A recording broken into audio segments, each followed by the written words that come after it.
Hello all dear students, ધોરણ 11 મનોવિજ્ઞાનની અંદર પ્રકરણ 3 માનવ વિકાસની અંદર ભાગ 2 ને હવે આપણે ભણવાના છીએ.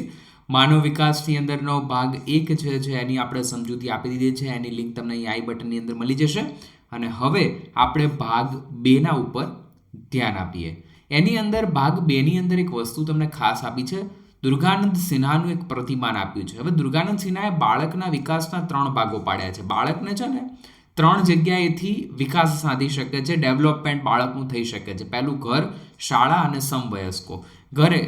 ઘરની અંદરથી શાળાએ જે સ્કૂલ જતો હોય છે ત્યાંથી સમવયસ્કો એના જેટલા બાળકો હોય એની પાસેથી. આ દરેક વિભાગ જે છે એ ભારતીય બાળકને શારીરિક, સામાજિક, અન્ય વ્યક્તિઓ સાથે આંતરક્રિયા અને બાહ્ય ચેષ્ટા માટે ફલક પૂરું પાડે છે. આ બધાથી શું થાય? દરેક બાળક જે છે સામાજિક રીતે સ્વસ્થ અને સામાજિક રીતે સ્વસ્થ એવી રીતે શારીરિક રીતે પણ સ્વસ્થ અને આંતરિક અને બાહ્ય બધી રીતે શું થઈ શકે છે? સારું પોતાનું વ્યક્તિત્વ કેળવી શકે છે. બીજું, વિદ્યાર્થી મિત્રો, ખાસ નવા આવ્યા હોય તો ચેનલને સબસ્ક્રાઇબ કરવાનું ભૂલતા નહીં. તમારા મિત્રો સુધી ખાસ ચેનલને શેર કરજો, જેથી અમારી જેટલી પણ નવી અપડેટ છે તમારા સુધી સૌથી પહેલી પહોંચી જાય. આપણે ડિસ્ક્રિપ્શનની અંદર એપ્લિકેશનની લિંક આપેલી છે. આપણી એપ્લિકેશનની લિંક તમને ડિસ્ક્રિપ્શનમાં જોવા મળશે. એપ્લિકેશન ડાઉનલોડ કરી દો. લાઈવ ક્લાસ અંદર મળશે, ઓનલાઈન ટ્યુશન ક્લાસીસ મૂકેલા છે, આઈએમપી પીડીએફ, આઈએમપી નોટ્સ, બધી જ વસ્તુ એમાં મળી જશે. એપ્લિકેશનને પણ ડાઉનલોડ કરવાનું ભૂલતા નહીં, જેથી 11, 12 આર્ટ્સની તૈયારી ગુજરાતની એકમાત્ર એપ્લિકેશન છે જેની અંદરથી તમને કરવા મળશે. હવે અહીંયા ભારતીય બાળકને શારીરિક, સામાજિક, અન્ય વ્યક્તિઓ સાથે આંતરક્રિયા અને બાહ્ય ચેષ્ટા માટેનું ફલક પૂરું પાડે છે. તેનો વ્યાપ આવાસના સ્થળના ભૌગોલિક, ભૌતિક અને સામાજિક સ્તર અને બાળકને મળતી સવલતો સુધીનો ગણાય છે. હવે માનવામાં આવે છે કે બાળકને એ વિસ્તારની અંદર જ્યાં રહે છે, જે ભૌગોલિક વિસ્તારમાં, ત્યાંથી કેટલી સુવિધા મળે છે એ પણ મહત્વનું ગણાય છે. આ બધા પર્યાવરણીય ઘટકોની અસર બાળકના વિકાસના પ્રગટ સ્વરૂપે દેખાય છે. સીધી રીતે બાળકની અંદર જે સ્વરૂપ હોય આપણને દેખીતું થાય છે.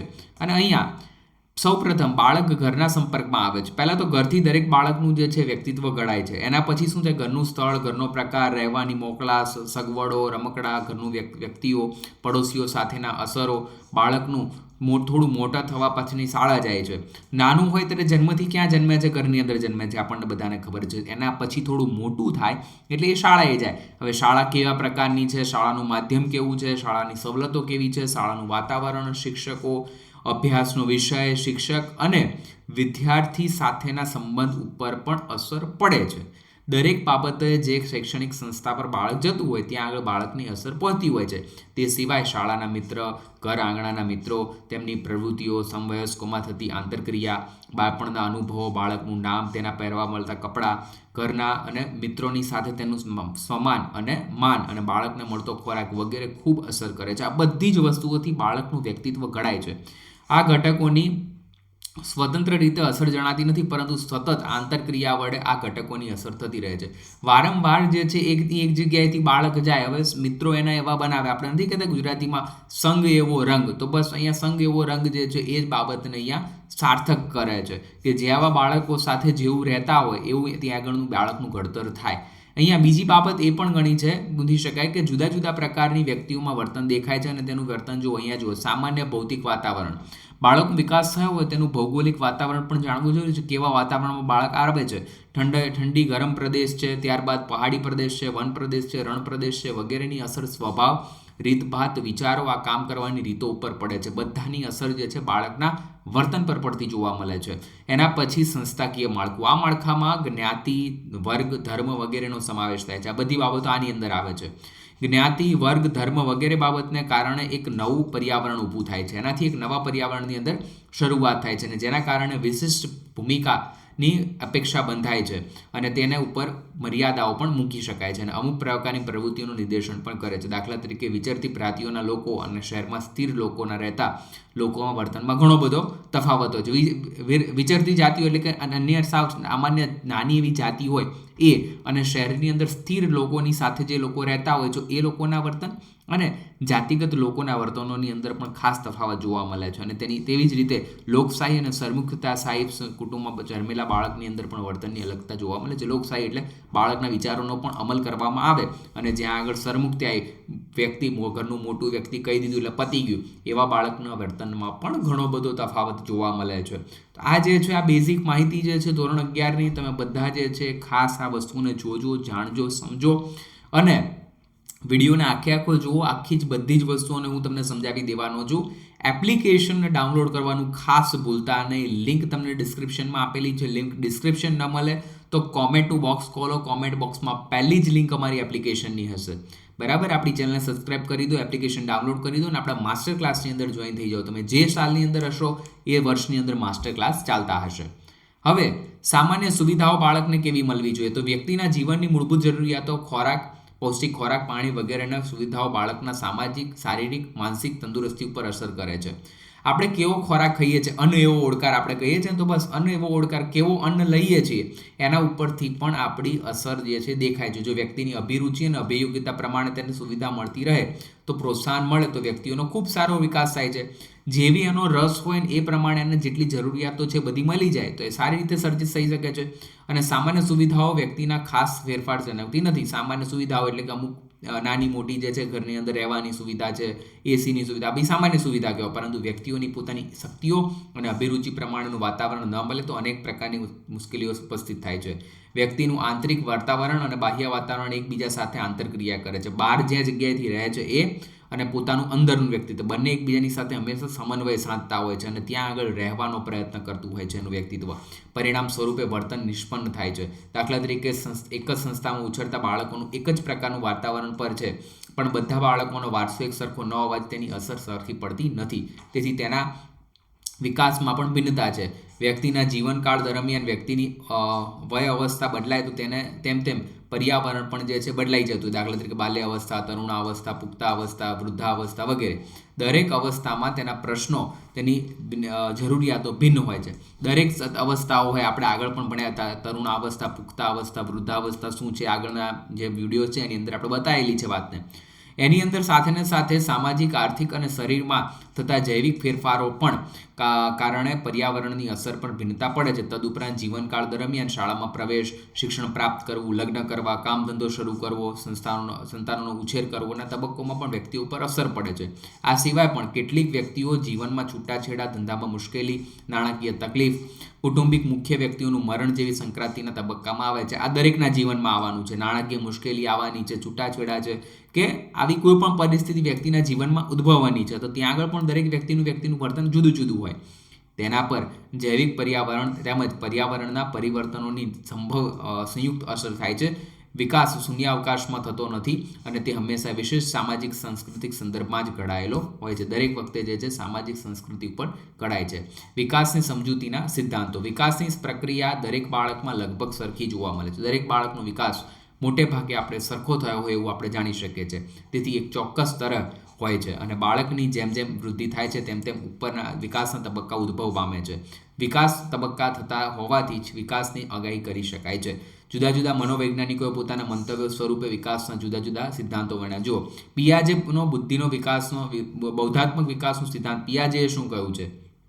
તો જુઓ, જન્મ બાદ બાળક શરૂઆતમાં થોડો સમય આસપાસની દુનિયાની અલિપ્ત હોય છે. આજુબાજુ જે કંઈ પણ થઈ રહ્યું છે એ બાળકને ખબર નથી હોતી.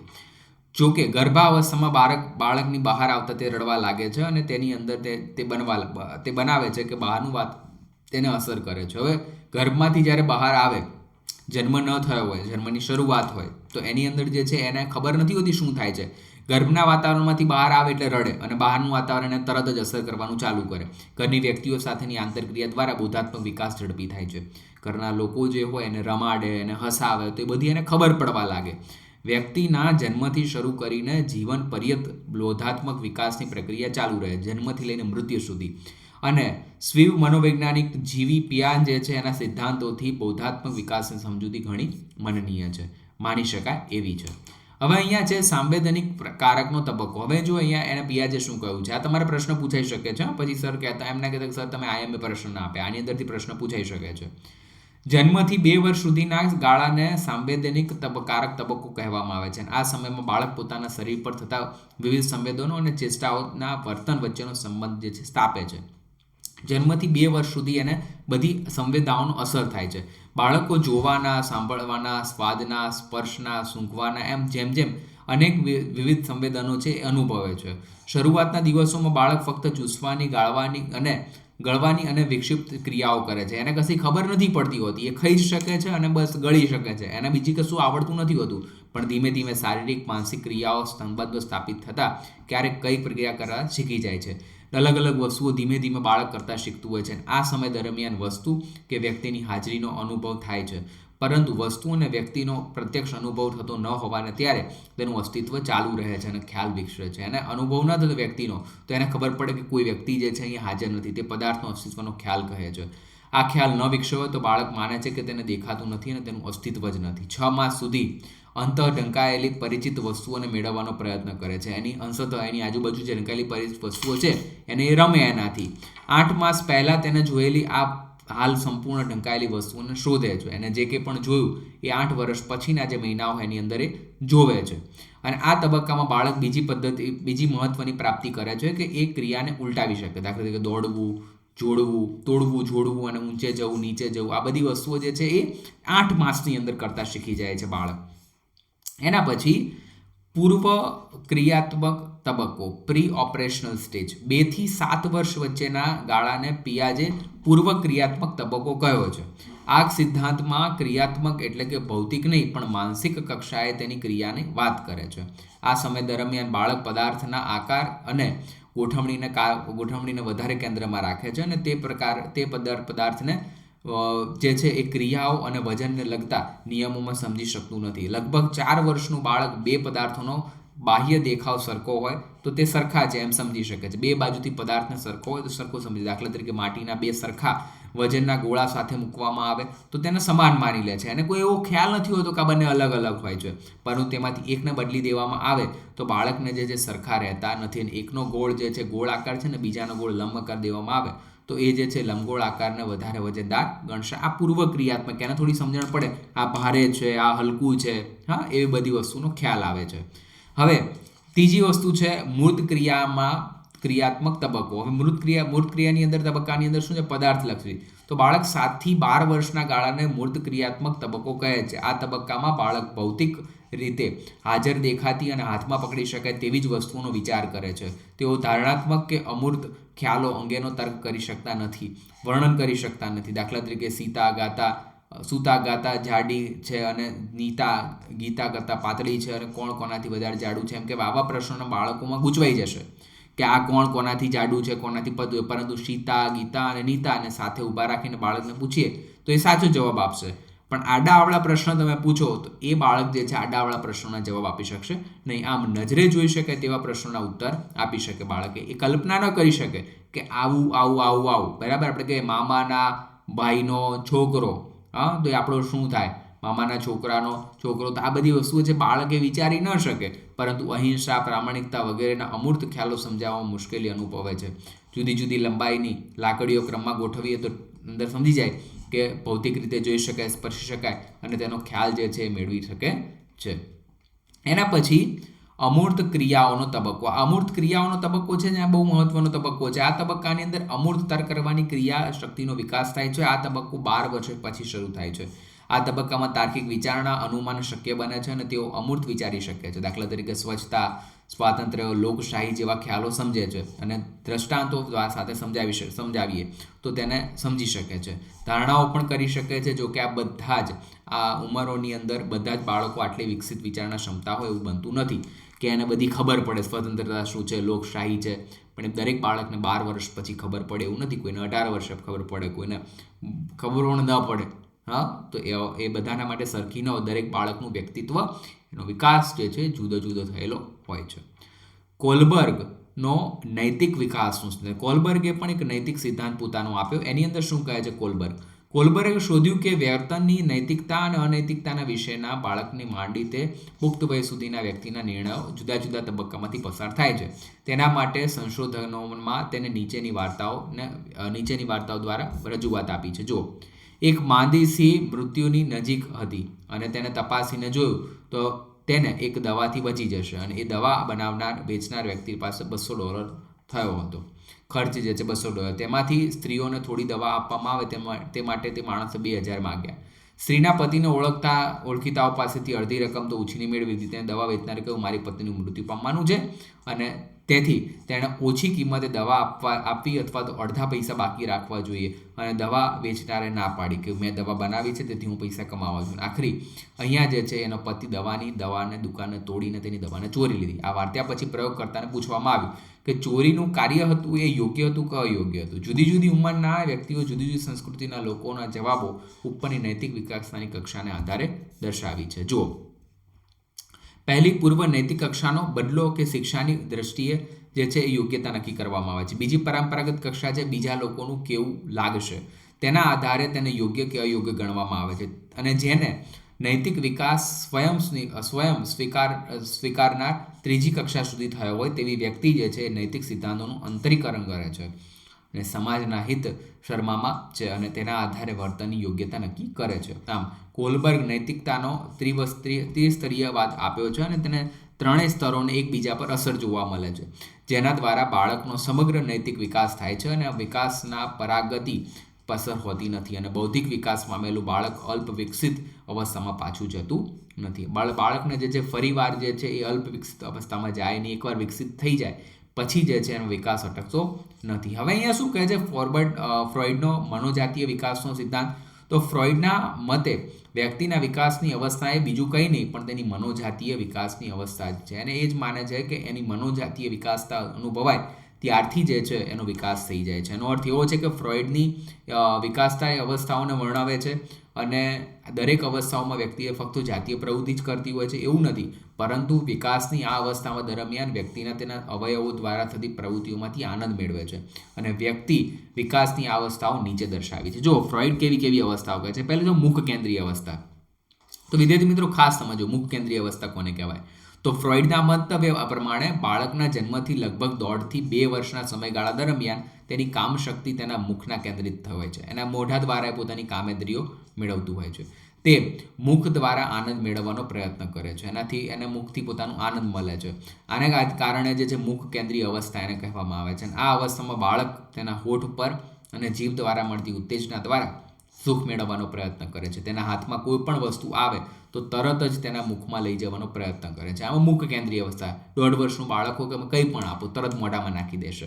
આમ ગમે તે રીતે ગમે તે વસ્તુ મોંમાં લઈને આનંદ મેળવવાનો પ્રયાસ કરતું હોય છે. આ અવસ્થામાં ખાવા જેવી ન ખાવા જેવી વસ્તુઓ અંદર જે છે મોંમાં મૂકી દે છે બાળક. ઘણા બાળકોને કોઈ પણ વસ્તુ ના મળતા તે પોતાનો અંગૂઠો મોંમાં મૂકી દે છે અને ચૂસ્યા કરે છે. તો આ જે છે 1.5 થી 2 વર્ષના બાળકમાં તેની આ રીતની આનંદ મેળવવાની પ્રવૃત્તિઓ પર ધીમે ધીમે અંકુશ આવતો જાય છે અને ધીરે ધીરે વિકાસના બીજા તબક્કામાં પહોંચે છે.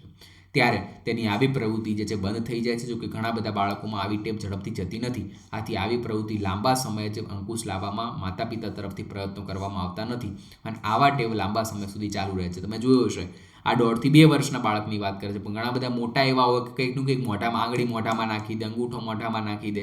તો આ જે છે એમની કંઈકની કંઈક જે છે આ પ્રવૃત્તિઓ ટેવાયેલી હોય છે અને જે બીજી કોઈ ટેવમાં પરિણમે છે. જો મોંમાં પેન કે પેન્સિલ નાખીને બેસી રહેવું, ચ્યુઇંગમ ચાવી, મોટા થઈને પાન મસાલા ખાતા શીખવું.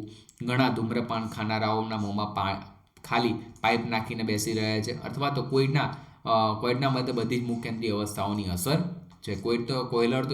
ફ્રોઇડ તો એવું જ કહે છે કે એના લીધે દરેક જે છે એની અંદર મુખ કેન્દ્રીય અવસ્થા અસર કરે છે. ઘણા લોકો નથી જોતા આપણે પેલી સળીઓ નાખી દીધેલી હોય મોઢાની અંદર. તો આ શું છે? આ મુખ કેન્દ્રીય અવસ્થા એમની જાગૃત થઈ હોતી નથી. ત્યારબાદ હવે સમજીએ ગુદા કેન્દ્રીય અવસ્થા. તો ફ્રોઇડના મતે આ અવસ્થા બીજા અને ત્રીજા વર્ષ દરમિયાન વિકાસ પામે છે. ત્યારે બાળકની કામ શક્તિ તેને લિબિડો તરીકે કહેવામાં આવે છે. તેને તેની મળમૂત્ર વિસર્જનની પ્રક્રિયા સાથે સંકળાયેલ છે અને આ અવસ્થામાં તેને તેના મળપ્રયોગ વિસર્જન સાથે સંકળાયેલા અવયવોની ઉત્તેજનાનો અનુભવ થાય છે. તેને વારંવાર થતી પ્રવૃત્તિઓ કરવાનો આનંદ કરે છે. વડીલો તરફથી ગમે એટલો અંકુશ મૂકવામાં આવે અને પ્રયત્ન કરવામાં આવે તેમ છતાં બાળક આવી પ્રવૃત્તિઓમાંથી મળતો આનંદ જતો કરવા માંગતું નથી. આમાં ગુદા કેન્દ્રીય અવસ્થા, મળમૂત્ર વિસર્જન જે છે એમાંથી એને આનંદ મળે છે. આની અંદર શું થાય છે? આ અવસ્થા દરમિયાન માતા પિતા અને વડીલો તરફથી આવી પ્રવૃત્તિ પર ખૂબ જ કડકાઈ અને અંકુશ લાવવાનો પ્રયત્ન કરવો જોઈએ નહીં. તેથી આવી પ્રવૃત્તિઓને આંખ આડા કામ પણ કરવા જોઈએ નહીં, પણ ધીમે જે છે એને શું કરવાનું? એની પ્રવૃત્તિને અંકુશ આપવાનો. બરાબર? એ મળમૂત્ર વિસર્જન ગમે ત્યાં કરી દે છે, ગમે તે રીતે કરે, તો એવું કરવા દેવાનું નથી. એને સમજાવવાનું છે અને એ રીતે જે છે એની કાર્ય આગળ વધારવાનું. તો 2 થી 3 વર્ષનું બાળક હોય ત્યારે આ અવસ્થા પ્રાપ્ત કરે છે. હવે શિષ્ટ કેન્દ્રીય અવસ્થા. આ અવસ્થાની અંદર બાળક જે છે શું કરે છે? આ અવસ્થામાં બાળકની કામ શક્તિ તેના જાતીય અંગોના ઉદ્દીપ્ત પર કેન્દ્રિત થઈ જાય છે. એના જાતીય અંગો છે એના ઉપર એનું ધ્યાન કેન્દ્રિત થાય છે. ગુદા અવસ્થાની અંદર બાળકનું ધ્યાન મળમૂત્ર વિસર્જન ઉપર કેન્દ્રિત છે. મળમૂત્ર કેવી રીતે વિસર્જન કરે છે એના પર બાળકનું ધ્યાન કેન્દ્રિત હોય છે. જ્યારે આ અવસ્થામાં બાળક ધ્યાન આવી પ્રક્રિયાઓ સાથે સંકળાયેલા અવયવોમાં થતી જાતીય ઉત્તેજના પર કેન્દ્રિત હોય છે. આ અવસ્થા જાતીય અંગોના વિકાસમાં પ્રારંભ હોય છે. ઘણીવાર બાળક પોતાના જાતીય અંગોના વારંવાર સ્પર્શ કરે છે. આ રીતે તે પોતાના જાતે જ પોતાના જાતીય જે અવયવો છે એને ઉત્તેજિત કરે છે, આનંદ મેળવે છે. આ અવસ્થા 3 થી 6 વર્ષ દરમિયાન વિકસે છે. બાળકના જીવનના 4થા અને 5મા વર્ષના સમાવેશ આ અવસ્થામાં થાય છે. આ ઉંમરે બાળકને સ્વાભાવિક રીતે જ વિજાતીય વ્યક્તિનો સહવાસ મળતો નથી અને સહવાસ અંગેની તેને સમજણ પણ હોતી નથી અને તે જ રીતે આ આનંદ પ્રાપ્ત કરવાનો પ્રયત્ન કરે છે. એને જે છે બીજા વ્યક્તિ દ્વારા જે અનુભવ મળવા જોઈએ એવા અનુભવ વિશેની એને ખબર નથી હોતી, પણ માત્ર પોતાની અંદરથી જે છે પોતે જાતે જ આનંદ મેળવે છે. હવે અહીંયા જે છે સુપ્ત કેન્દ્રીય અવસ્થા. સુપ્ત અવસ્થાની અંદર શું હોય છે? 6 થી 12 વર્ષનું બાળક હોય તેમાં આવી અવસ્થા જોવા મળે છે. ફ્રોઈડ આ અવસ્થાને કામ શક્તિ વિરામ અવસ્થા કહે છે. આ અવસ્થામાં બાળક તેની શારીરિક પ્રવૃત્તિઓમાંથી આનંદ મેળવવાને બદલે બૌદ્ધિક પ્રવૃત્તિઓમાંથી આનંદ મેળવે છે. હવે 6 થી 12 વર્ષે બાળકની બુદ્ધિનો વિકાસ થાય છે. તે તેના વિશ્વને બૌદ્ધિક રીતે સમજવાનો પ્રયત્ન કરે છે. આ અવસ્થામાં બાળકના સમવયસ્કો સાથે હળીમળીને રહેવાનું પસંદ કરે છે. તેની સાથે રહીને પોતાના હક અને ફરજો વિશેની જે છે એ સમજ મેળવવાનો પ્રયત્ન કરે છે. આમ આ અવસ્થામાં બાળકના બૌદ્ધિક તેમજ સામાજિક બંને પ્રકારના વિકાસને વેગ મળે છે. બાળકના સુસમાયોજિત વિકાસ માટે બંને પ્રકારના વિકાસ આવશ્યક છે. આ ઉપરાંત ફ્રોઈડના મતે આ અવસ્થાનું સૌથી અગત્યનું લક્ષણ છે સજાતીય આકર્ષણ. બાળક આ અવસ્થામાં વિજાતીય બાળકો સાથે રહેવાને બદલે તેના સજાતીય મિત્રો સાથે રહેવાનું પસંદ કરે. છોકરાઓ અને છોકરીઓ એક પોતાના અલગ અલગ જૂથમાં રહેતા હોય છે. 6 થી 12 વર્ષના બાળકોને એવી કોઈ જ ખબર હોતી નથી. ફ્રોઈડ વધુમાં જણાવે છે કે આ અવસ્થામાં બંધાતા સંબંધો જો વિકૃત સ્વરૂપ ધારણ કરે તો તેમાં સજાતીયતાની વિકૃતિ ઉદ્ભવે છે અને સમાજ માટે સમાયોજનમાં મુશ્કેલી ઊભી કરે છે. ત્યારબાદ અહીંયા જે છે પુખ્ત શિષ્ટ કેન્દ્રીય અવસ્થા. હવે જે છે ફ્રોઈડના મતે એવું કહેવામાં આવે છે કે આ અવસ્થાની અંદર કામ શક્તિના વિકાસની છેલ્લી અવસ્થા હોય છે. આ અવસ્થા સામાન્ય રીતે તરુણા અવસ્થાથી શરૂ થાય છે. છોકરા અને છોકરીઓમાં આ અવસ્થા એક શરૂ થતી નથી. છોકરાઓમાં અવસ્થા લગભગ 13 થી 14 વર્ષની અંદર પ્રવેશે, જ્યારે છોકરીઓની અંદર આ અવસ્થા જે છે એ લગભગ 12-13 વર્ષની ઉંમરે પ્રવેશે છે. 12-13 વર્ષના થાય ત્યારે છોકરીઓ જે છે એ અનુભવે છે અને છોકરાઓ 13 થી 14 વર્ષની ઉંમરે. છોકરીઓ વહેલા આ બાબતને અનુભવે છે. ફ્રોઈડના મતે આ અવસ્થામાં વ્યક્તિ વિજાતીય વ્યક્તિ તરફ આકર્ષાય છે. તે વિજાતીય વ્યક્તિને આકર્ષિત કરવાનો પ્રયત્ન કરે છે. તેની સાથે રહેવું, મિત્રતા કરવી, હરવું ફરવું તેને ગમે છે. તેની મિત્રતા ગાઢ બને તો લગ્નમાં પણ પરિણમે છે. લગ્ન એ પુખ્ત કેન્દ્રીય અવસ્થામાં થતા જાતીય આવેગોને સંતોષવાનું સામાજિક સ્વીકૃત સ્વરૂપ છે. આ અવસ્થામાં તે વિજાતીય વ્યક્તિ સાથે સરળતા અને સાહજિકતા હળી ભળી જતી હોય અને વ્યક્તિનો સહજ રીતે સામાજિક વિકાસ થાય છે અને વ્યક્તિ આ અવસ્થામાં વિજાતીય વ્યક્તિને સ્વીકારી શકતી નથી. તે હંમેશા વિજાતીય વ્યક્તિની હાજરીમાં માનસિક અજંપો અનુભવે છે. જ્યારે પણ આવું વિજાતીય વ્યક્તિ આવે તો એને કંઈક અટપટું લાગે છે. ત્યારબાદ એરિક્સનના જીવનના વિકાસ તબક્કાના સિદ્ધાંતો. પહેલાં જે છે ફ્રોઈડના મોટાભાગે પૂછાતા હોય છે તમારી પરીક્ષામાં, એને એકવાર નજર કરી લેજો. અહીંયા જે છે આપણે એરિક્સનનો જીવન વિકાસ તબક્કાનો સિદ્ધાંત આપણે સમજીએ તો મનોવૈજ્ઞાનિક એરિક્સનના જીવન વિકાસનો સિદ્ધાંત જે છે ફ્રોઈડના ખ્યાલ પર આધારિત છે. તેણે જાતીયતા કરતાં વ્યક્તિ અને સમાજ વચ્ચેના આંતરક્રિયાને વધારે મહત્ત્વ આપ્યું છે. વ્યક્તિની વિકાસની પ્રક્રિયામાં સમગ્ર જીવનકાળ દરમિયાન ચાલે છે. મનોવૈજ્ઞાનિક એરિક્સને જીવનને વ્યક્તિને તે જે સમાજમાં ઉછરતો પામતો હોય છે, જે કંઈ પણ શીખતો હોય છે અને સમાજને જે કંઈ પણ પ્રદાન આપતો હોય છે તેના સંબંધને વ્યક્તિના જીવન જરૂરિયાતના સ્વરૂપમાં તેનું માળખું સૂચવ્યું છે. એરિક્સને સમજાવ્યું છે કે જીવન વિકાસની પ્રક્રિયા 8 તબક્કામાં વહેંચેલી છે. 8 તબક્કા છે વ્યક્તિના જીવનમાં. વ્યક્તિ પોતાની જરૂરિયાતો કેવી રીતે સંતોષે છે, આ જરૂરિયાતો અંગેના કેટલા પડકાર છે અને એના ઉકેલ લાવે છે. અને જેટલા પ્રમાણમાં વ્યક્તિ પડકારોનો ઉકેલ લાવી શકે છે તેટલા પ્રમાણમાં વ્યક્તિ તંદુરસ્ત છે. અલગ અલગ જીવનના અંદર પડકાર આવે છે. એરિક્સનનો જે છે પોતાનો સિદ્ધાંત છે. જો એણે શું કહ્યું છે તો વિશ્વાસ વિરુદ્ધ અવિશ્વાસ. તો બાળકમાં તેના જીવનમાં પ્રથમ વર્ષમાં વિશ્વાસ અને અવિશ્વાસની લાગણીની કટોકટી અનુભવે છે. સામાન્ય રીતે વિશ્વાસની ભાવના વિકાસ શારીરિક સુખ ચેનની લાગણી ઉપર ઓછા ભયની લાગણી ઉપર આધારિત હોય છે. માતા પિતાની જરૂરિયાતો પ્રત્યે સજાગ હોય છે અને તેમાં બાળકમાં વિશ્વાસની ભાવના સારી રીતે વિકસે છે. મા બાપની પ્રતિભાવ અને નિકટતાના વિશ્વાસનો ભાવનામાં જે છે એ વધારો થાય છે. બાળકને જ્યારે માતા પિતા નજીક હોય તો એને એમ લાગે છે કે ના, અહીંયા મારા માણસો છે. આને કારણે બાળકને દુનિયામાં ખૂબ સુંદર અને શાંતિથી જીવવા જેવી છે એવી અપેક્ષા જાગે છે. કેમ કે ત્યાં આગળ શું હોય છે, બાળકને જે છે મા બાપની સાથ અને સહકારની હૂંફ હોય છે.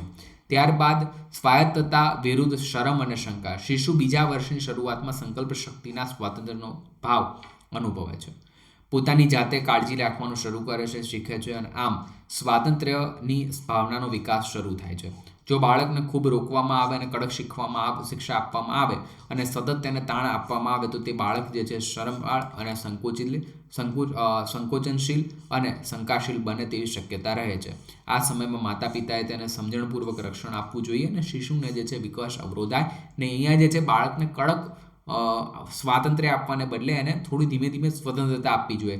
જો બહુ સ્વતંત્રતા નહીં આપવામાં આવે અને કડક શિક્ષા આપવામાં આવશે તો એ કેવું શરમાળ અને સંકોચિત બની જશે.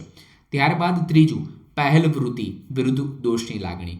તો ત્રીજા તબક્કામાં શિશુ બાલ મંદિરમાં જતું થાય ત્યારે બાળકમાં સંકીર્ણ વાતાવરણમાંથી બહાર નીકળીને સામાજિક જગતના બહોળા વાતાવરણ સાથે આંતરક્રિયા કરે છે. એને ખબર પડે છે મિત્રો શું છે, શાળા શું છે, આ બધામાં એને ખબર પડે છે અને તેના લીધે તેને વધુ પડકારનો સામનો કરવો પડે છે. જેમ કે બાલ મંદિરમાં જતાં પહેલાં વોટર બેગ સાચવીને લાવવાની રહે છે, બીજા બાળકો સાથે ઝઘડો થાય તો તેને સામનો કરવાનો રહે છે. આથી તેના વ્યક્તિત્વ, ચપળતા અને હેતુપૂર્વકનું વર્તન સ્થાપિત થાય છે. આના કારણે બાળકમાં જવાબદારીની ભાવના, પોતાના શરીરને અને વસ્તુઓને સંભાળી લેવાની વૃત્તિ, પહેલ કરવાની વૃત્તિ અને પોતાના પ્રશ્નોને પોતાની રીતે ઉકેલવાની વૃત્તિનો વિકાસ થાય છે. એને ખબર પડે છે કે મારા પ્રશ્નોનું મારે કેવી રીતે ઉકેલ લાવવું. ઘરમાં એને એવું કશું હોતું નથી. આ સમયે માતા પિતા અને તેની પ્રવૃત્તિનો વિક્ષેપ પાડ્યા વગર તેનું નિરીક્ષણ કરવું જોઈએ અને તેનું વધુ પડતું નિયંત્રણ કરવાથી દોષની લાગણી ઉપજે છે અને કોઈ નિયંત્રણમાં રાખવું નહીં બાળકને. ત્યારબાદ ઉદ્ગમશીલ વિરુદ્ધ લઘુતા. તો આ તબક્કો પ્રાથમિક શાળામાં આ સમયમાં આવે છે કારણ કે આ સમયમાં બાળકને નવું જ્ઞાન પ્રાપ્ત કરવાનું હોય છે, બૌદ્ધિક શક્તિમાં પ્રાપ્ત કરવાની હોય છે. આમાં જો બાળક અપેક્ષા પ્રમાણે ક્ષમતા અથવા તો પરિણામ ન કરે તો તે લઘુગ્રંથિ અનુભવે છે. આમ આ સમય દરમિયાન શિક્ષકની ભૂમિકા ખૂબ ઉમદા ભૂમિકા ભજવણી હોય છે. શિક્ષકે બાળકમાં પોતે સક્ષમ છે તેવી લાગણી જે છે, ભાવના જે છે ઊભી થાય એવો પ્રગટ અભ્યાસ કરવો જોઈએ. આની અંદર શું હોય, એની અંદર લઘુગ્રંથિતા આવી જાય. જો એના બૌદ્ધિક જ્ઞાન જે છે એ પ્રાપ્ત ન કરી શકે અથવા તો પરિણામ ન લાવે તો પણ શિક્ષક જે છે એમાં ઉમદા ભૂમિકા ભજવે તો એનું વ્યક્તિત્વનો સારામાં સારો વિકાસ થઈ શકે છે. સ્વ ઓળખ વિરુદ્ધ ભૂમિકા અંગે ગૂંચવાડો. તો આ તબક્કો તરુણાવયમાં મુગ્ધાવસ્થામાં પ્રવેશે છે. આ અવસ્થામાં અલગ અલગ વ્યક્તિઓની ઓળખ ઊભી કરવી, તેને શું કરવું જોઈએ, આગળ જીવનની અંદર કેવી રીતે કંડાળવું જોઈએ, આવા બધા પ્રશ્નોની ઉપસ્થિતિ થાય છે. આ દરમિયાન માતા પિતા માર્ગદર્શન ખૂબ મહત્વનું હોય છે. માતા પિતા સ્વસ્થ અને અનુભવી વ્યક્તિ હોવાથી મુગ્ધાવસ્થા જે છે એમની અંદર જુદી જુદી ભૂમિકા અને જુદી જુદી ભૂમિકાઓ સારી રીતે ભજવણી માટે પ્રાપ્ત કરે એવા જુદા જુદા માર્ગોનું સંયોજન કરવું જોઈએ અને જેથી મુગ્ધા અવસ્થાની અંદર સંતાન ઓછી મૂંઝવણ અનુભવે અને યોગ્ય માર્ગ પસંદ કરે. અને જો આમ ન થાય તો બાળકની નિષ્ફળતા અને તેની ભૂમિકાનો ગૂંચવાડો ઊભો થશે અને અનિર્ણયતાનો સ્વભાવવાળું બનશે. હવે અહીંયા શું હોય, પોતાની સ્વ ઓળખ વિશે પણ અહીંયા બાળકને ખબર પડી જતી હોય છે. બાળકને પોતાના વિકાસને કેવી રીતે કરવો અને પોતાની ઓળખ કેવી રીતે બનાવી એનો ખ્યાલ જે છે આ તબક્કામાં આવે. ત્યારબાદ આત્મીયતા વિરુદ્ધ એકલતાપણું. યુવાનીની અવસ્થા જુદી જુદી વ્યક્તિઓ માટે આંતરક્રિયા વ્યક્તિને આત્મીયતાની લાગણી અને એકલતાની લાગણી વચ્ચે સંઘર્ષ અનુભવે છે. હવે યુવાન જે છે, યુવાની જ્યારે આવે ત્યારે મોટા ભાગે બાળક જે છે એ કેવું એકલવાયું પોતાનું જીવન અનુભવતું હોય છે. યુવાન તેના કુટુંબ સિવાય બહાર પણ આત્મીય સંબંધ વિકસાવવાની કોશિશ કરે છે, તંદુરસ્તી ભર્યા સંબંધ જાળવે છે, મિત્રતા જાળવે, એકદમ સારા મિત્રો બનાવે છે. પણ આ પ્રયત્નોમાં નિષ્ફળતા પ્રાપ્ત થાય તો એકલતાવાળાપણાની પણ ભાવના સ્થિર થાય છે. જો એના મિત્રતા એના સાથે સચવાય નહીં તો એની પણ જે છે એને લાગણી અનુભવાય છે. અને અહીંયા એક છેલ્લી જે છે અહીંયા કહેવામાં આવે છે ઉત્પાદક વિરુદ્ધ નિષ્ક્રિયતા. મધ્યવયે વ્યક્તિ વ્યવસાયમાં સ્થિર થવા કોશિશ કરે છે તેમજ યુવાન અને સમવયસ્કો સાથે સ્થિર સંબંધો વિકસાવવાના જીવન હેતુપૂર્ણ તેને બનાવવાની કોશિશ કરે છે. પણ જો આ પ્રયત્નોમાં નિષ્ફળ જાય તો તે સ્થગિતતા અનુભવીની નિષ્ક્રિયતા તરફ વળે છે. હવે જે છે ત્યારબાદ સુગ્રંથિતતા વિરુદ્ધ હતાશા. તો જીવનની પાછલી અવસ્થામાં વ્યક્તિ પ્રવૃત્તિથી નિવૃત્ત થઈને પોતાના જીવન પંથ પર કંડાળે છે અને લેખાજોખા કરે છે. હવે શું કરે છે? પ્રવૃત્તિઓમાંથી નિવૃત્ત થઈને જે જીવનમાં જે કંઈ પણ મેળવ્યું છે એને માણે છે, સમજે છે. પ્રાપ્ત કરેલી સિદ્ધતા અને નિષ્ફળતાઓના સફળતાઓનું પાસું વધારે હોય તો પોતાના જીવનમાં પ્રત્યેનો સંતોષ અને ધ્યેય પ્રાપ્તિની લાગણી પ્રાપ્ત કરે. જો જે કંઈ પણ મેળવ્યું છે એમાં સંતોષ હોય તો એને જે છે એ સંતોષની લાગણી, પરંતુ નિષ્ફળતાનું પાસું વધુ હોય તો એમ અનુભવશે કે નકારાત્મક અને લાગણી વિષાદ અને હતાશા જે છે અનુભવશે. એના જીવનમાં વધારે નેગેટિવિટી આવી હોય, સફળતા પ્રાપ્ત ન થઈ હોય તો વિષાદ અનુભવશે. અને ઉપરના તબક્કામાં આવા પડકારોને કાયમ હકારાત્મક અભિગમથી ઉકેલી શકાય તેવું નથી હોતું, કારણ કે કોઈપણ પરિસ્થિતિ હંમેશા બે પ્રકારના ભાવ ઉત્પન્ન કરે છે, હકારાત્મક અને નકારાત્મક. પણ જો પડકારોનો સામનો તંદુરસ્તપણે કરવામાં આવ્યો હોય તો હકારાત્મક લાગણીઓનું આધિપત્ય રહે છે અને વ્યક્તિ પોતાના જીવનમાં વિકાસ સારી રીતે સાધી શકે છે. તો આ હતી વિદ્યાર્થી મિત્રો વાત માનવ વિકાસની પ્રકરણ 3ની. આપ સૌ જે છે આને એકવાર રિવિઝન કરી લેજો. આપણી એપ્લિકેશનને ડાઉનલોડ કરવાનું ભૂલતા નહીં. ચેનલને સબસ્ક્રાઇબ કરી દેજો. વિડીયો ગમ્યો છે તો ચોક્કસથી લાઇક કરી દેજો. તમારા મિત્રો સુધી ચોક્કસથી શેર કરજો. જેટલા પણ સ્કૂલના ગ્રુપ હોય, વોટ્સઅપ ગ્રુપ્સ હોય તમારા ફ્રેન્ડ્સના, એમને જરૂરથી શેર કરો આપણી લિંક, જેથી એ લોકો આપણી એપ્લિકેશન ડાઉનલોડ કરીને સારામાં સારું એજ્યુકેશન આપણી ચેનલ દ્વારા અને આપણી એપ્લિકેશન દ્વારા મેળવી શકે. આપ સૌ કોઈ વિદ્યાર્થી ક્લાસ શાલાની સાથે જોડાયા બદલ ખૂબ ખૂબ આભાર.